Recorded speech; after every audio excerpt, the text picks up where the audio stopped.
In this section, we're going to cover a topic that's essential to understand if you want to be able to drive a consistent stream of free traffic to your website every single day. And that is SEO, which is shorthand for search engine optimization. Most websites rely on search engines like Google as a primary driver of traffic. And as I'm sure you know from firsthand experience, if not as a publisher, then as a user, the difference between appearing on page 1 and page 2 can mean a difference between hundreds of thousands or even millions of impressions, page views, and potential leads and sales. And it's even competitive on page 1. A study by Chatika found that the number one result on Google gets a whopping 32.5% of the traffic, with the second result getting 17.6%, and it just declines from there. When you get down to the 10th result, you're only looking at 2.4% of the traffic for that particular search term. So it's easy to see why search engine optimization, or SEO, is such a hot topic. If you want to maximize your exposure in the search results, you need to make sure your site is following all the best practices that Google and other search engines have come to expect.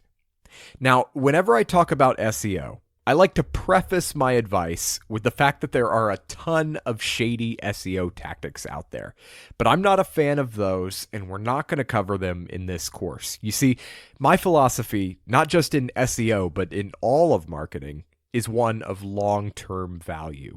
I think you'll gain a lot more by playing the long game and focusing on the quality of your content than by employing spammy, short-term tactics that may come back to haunt you in the future. Let me give you an example.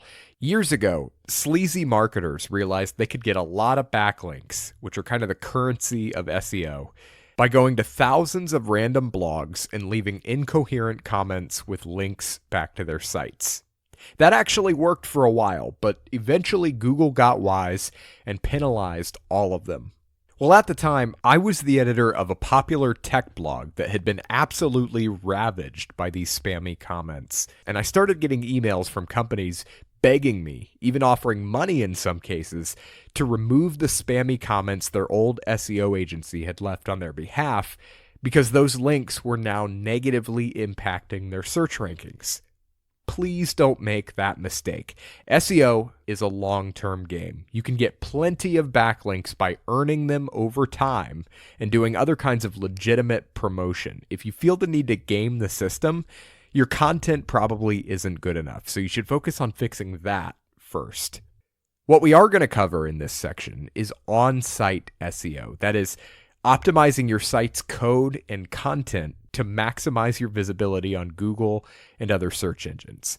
There are a wide variety of factors that influence your search rankings, and you can't control all of them.